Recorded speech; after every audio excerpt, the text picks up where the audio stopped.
Creating Miracles for Dummies.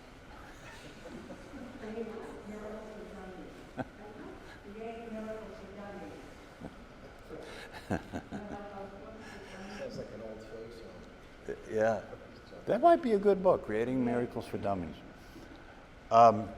So, step one, all right? Step one is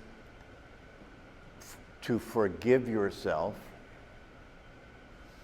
And the definition of forgiveness in this model is totally different than the conventional understanding of forgiveness.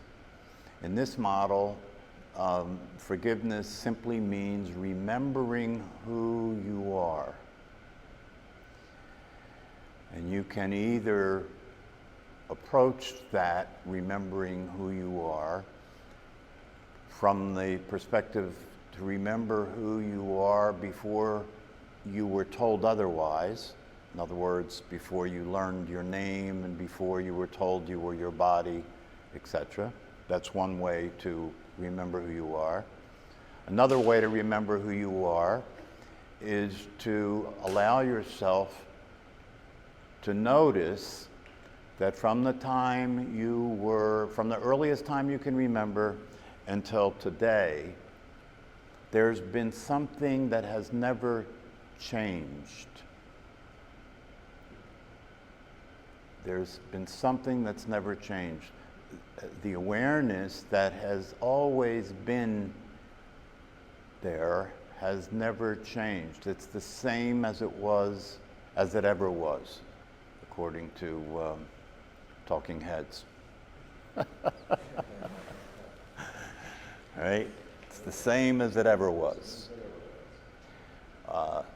And so you can remember yourself by just allowing yourself to notice that there is a awareness that is here that is never different. It's always the same. It's the same as it ever was. It's the same now as it was when you were 5 years old. And it's also always available. You may not be paying attention to it, but nonetheless. And so that's remembering yourself. So that's step one. And then part of remembering yourself is to have a sense of yourself.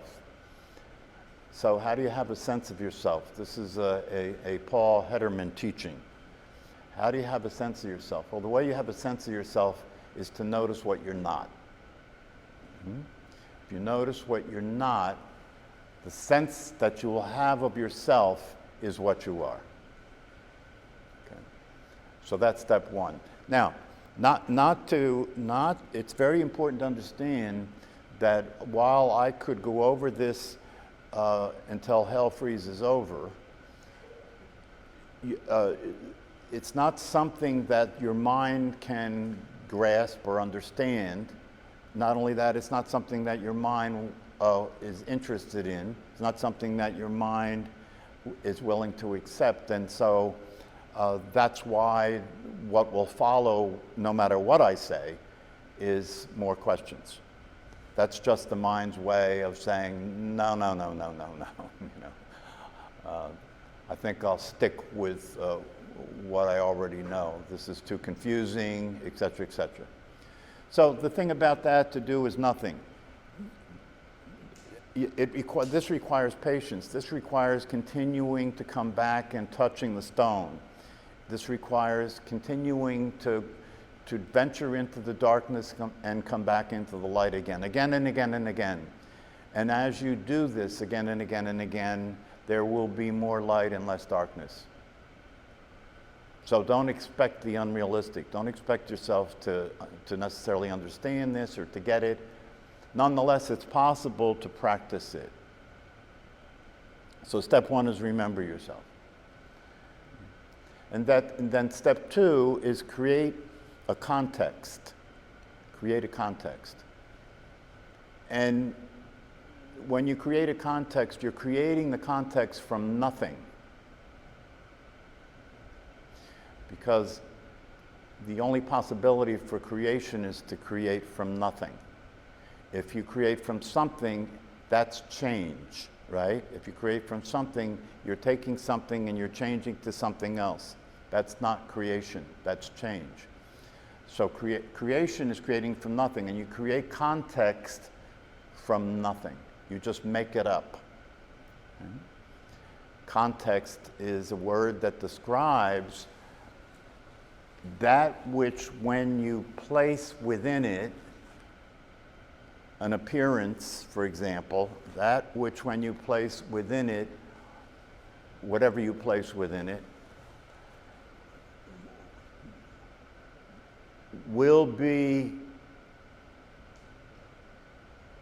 determined by the context. The appearance of what it is will be determined by the context. How it shows up will be determined by the context. So an example of what I'm talking about, I was talking with a few of you earlier about these days we're living in, which is challenging, yes? And as challenging as they may be, and as much as they may stimulate fear and reaction, the reality of it is nonetheless possible to create a context in which the way these days appear as an opportunity. That the way these days appear as an expression of love. How crazy is that?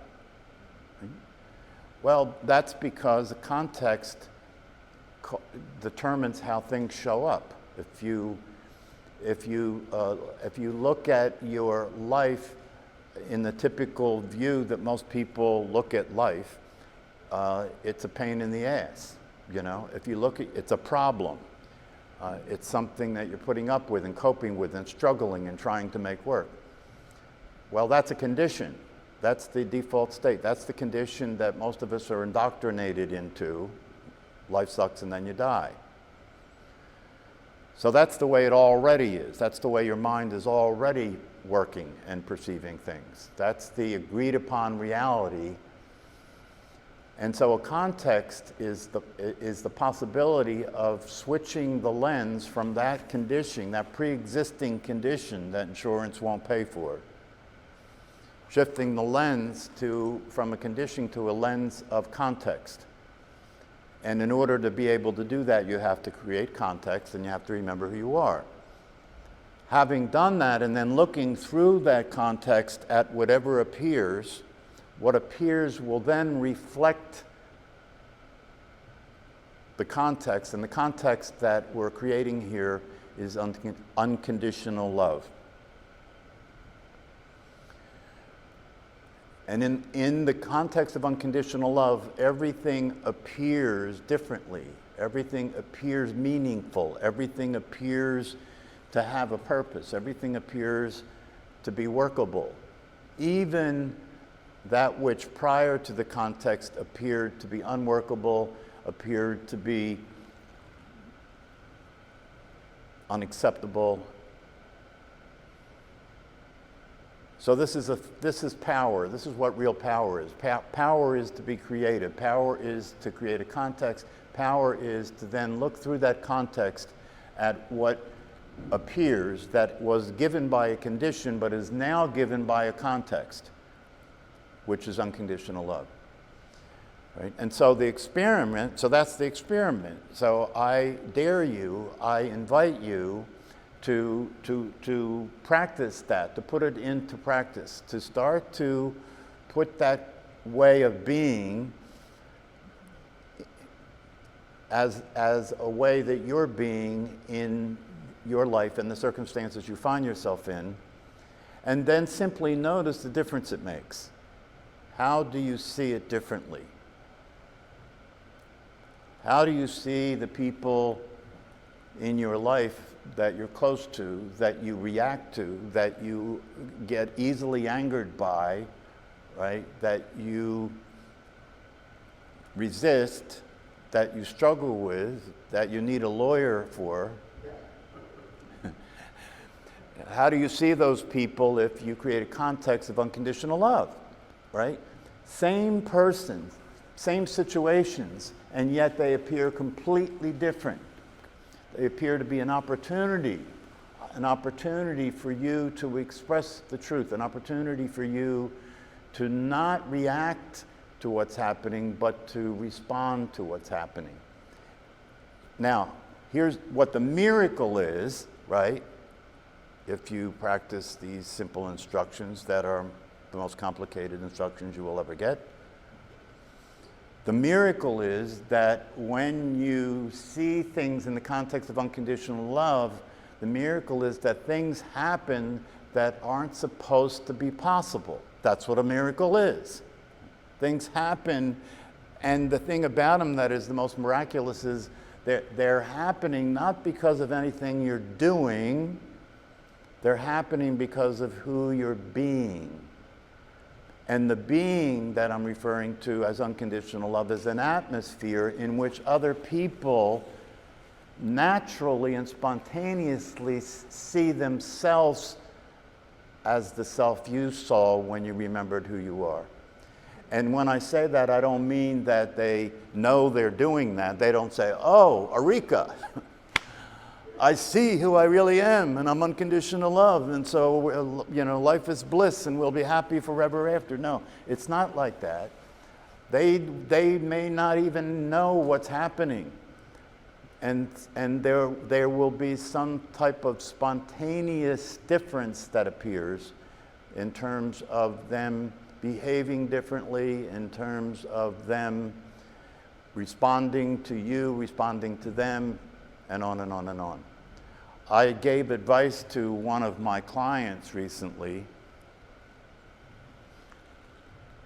and after I thought about it, I realized that's damn good. That's goddamn good advice, right?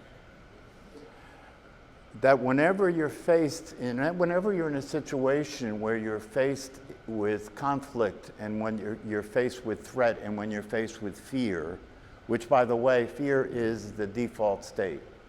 Fear is the state of mind. Fear is the default state. So that's the way that the condition that existing for most of humanity.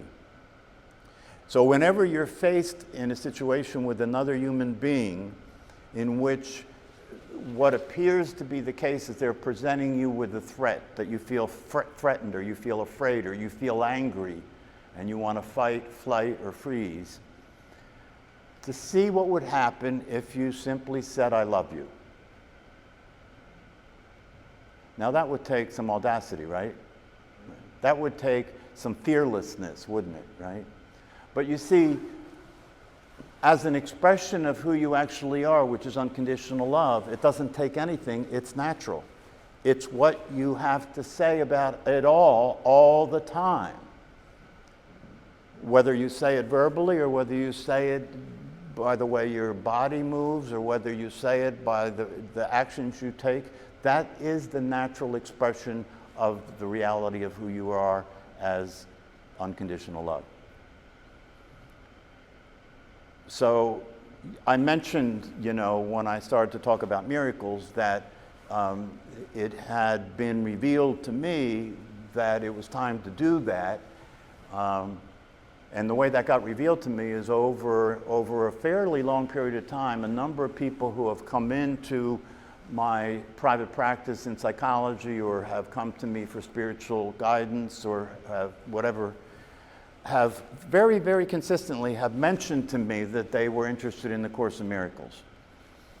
And over all that time, I always related to that like, okay, got it, I'm aware of it, I looked at it, I kind of paged through it a little bit here and there, and it was kind of esoteric, and I wasn't sure whether I bought into it, especially since it was supposed to be channeled by Jesus Christ. But then at some point I realized, well, if this keeps coming up, you see, this is one of the ways this is one of the ways the truth works. It will keep presenting you what you need to learn until you get it. And if you're Buddhist, that may take lifetimes. But it need not take any time at all, right? If you're paying attention, right? And so at some point I got it. I realized, well, maybe I ought to look into this miracle stuff, right? And when I got that, and because I got that, I just opened myself up to the possibility that a miracle is and became interested in how it works. It actually, that the Sunday that I brought it up here, right, it actually came through me, not from me, right? So I had no idea where it was coming from or what I was saying. And after that, I went back and I said, you know, maybe I ought to go back and look at this book, The Course in Miracles, to find out whether I'm full of shit, right? Because I said all these things and I wasn't saying them because I had read the Course in Miracles or anything like that. I was saying them as if they were coming from my heart, not my mind, you know? And I was saying them because they seemed to be so obvious that it wasn't a matter of questioning it at all. And so I have gone back and started to read the book. And I find it quite interesting and quite validating. And as it turns out, what I was saying is totally consistent with what's there. So for me, that's kind of the proof is in the pudding. You know, for me, that's kind of that the truth is the truth, and you don't have to get it from the Course in Miracles. You don't have to get it from anywhere. Why? Because it's what you are. And if what's in the way of that gets out of the way and that begins to express itself through you, then this business of the experiment will be unnecessary, right? Because then you could have been the one that said what I said about the experiment. Because in reality, which is one of the things that it says in the Course, we are the same one, right? We are the same one. We are completely the same one. So, I don't know if that helps. Right? But what I recommend to you is, rather than try and get this like an answer, right? Get this like a possibility, and the possibility needs to be realized, not understood. It needs to be experienced. It needs to be expressed in the most practical ways possible, right? Which is expressed in your daily life and your daily activities, in the places that matter the most to you. And this is not a spiritual message that means that you should become celibate, that you should go and live in the Himalayas, or that you should throw all your money away and all that jazz. No, it has nothing to do with any of that. In fact, the reality of it is that who you really are wishes for who you think you are. Who you really are wishes for who you think you are is for you to have it all. Materially, spiritually, emotionally, the whole thing. He maketh me to lie down in green pastures. Right? He maketh me to, I think it's sit by still water or something like that, right? But what that's saying is that, you know, your presence here is an opportunity for you to have it all. And to simply have life end up being a very enjoyable experience. So, be not concerned. Because as they say, you know, at the gates of Buddhist temples are two symbolic statues. One is symbolic of confusion, and the other is symbolic of paradox. And they say confusion and paradox guard the gates of the truth. So if you're confused, you're on your way. And if this seems like a paradox, you're on your way, right? All you have to do is, you know, is just keep touching the stone, you know. Keep going into the game, play the best you can, use what you know, to be effective, and then come back to the bench, right, and get some more coaching, and then go back in the game, right? You just keep doing that, right? And you will keep eliminating whatever is between you and experiencing your own perfection. Kabish? All right, the next meeting is Sunday at 8:30. I'll see you then. or I won't.